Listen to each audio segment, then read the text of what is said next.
PID control theory ဆိုတာကအခုမှပေါ်ပေါက်လာတဲ့ control theory အသစ်တစ်ခုမဟုတ်ပဲねလွန်ခဲ့တဲ့နှစ်ပေါင်း100ကျော်ကျွန်တော်တို့ကွန်ပျူတာတွေအသုံးမပြုခင်ကတည်းကကျွန်တော်တို့ရဲ့ရှေ့ဘိုးဘေး engineer တွေကသူတို့ရဲ့စက်ရုံအလုပ်ရုံတွေမှာ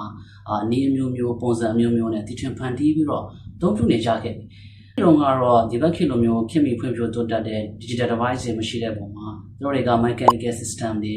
electrical system တွေနောက် feedback system တွေနဲ့ဒီ physics theory တွေကိုသုံးပြီးတော့တည်ထွင်ဖန်တီးကြတယ်။ဥပမာအဖြစ် diesel motor ကြီးတွေရှိတယ်။အဲ့ဒီ diesel motor ကြီးတွေမှာ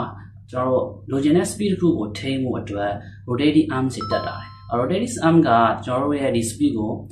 လိုသူ့ကို short လုပ်ဖို့အတွက်ဥပမာအဖြစ် speed ကလိုချင်တာထက်မြန်နေလောင်စာစီကိုချော့ချပြတ်တာမျိုး speed ကလိုအပ်တာထက်နှေးနေလောင်စာစီကိုတိုးပေးတာမျိုးအဲ့ဒီပုံစံမျိုးအလုပ်လုပ်ကြတယ်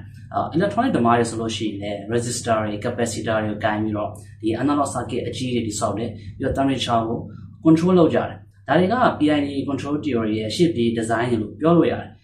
အဓိကတော့အဲ့ဒီတော့ကတော့ PID လို့ခေါ်တာတော့မဟုတ်ဘူးပေါ့နော်သူတို့ရဲ့အခေါ်အဝေါ်တွေတော့ရှိတာပေါ့ဒါကဒီ PID ဆိုတာထက်ကို professional control ရဲ့ရှေ့ပြေး design လို့ပြောလို့ရတယ်ဒီနောက်ပိုင်း engineer ကြီးတွေက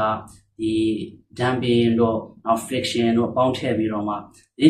နေ့ခေတ်ကျွန်တော်တို့အသုံးပြုနေတဲ့ PID control theory ဆိုပြီးတော့ဖြစ်လာတာအဲ့တော့ PID control theory ကလူတယောက်တော့၎င်းဒါမှမဟုတ်လူတစုတစ်ဖွဲ့ကဒီ lab အခန်းထဲမှာဒီထွင်ဖန်တီးခဲ့တဲ့ theory တစ်ခုမဟုတ်ပဲね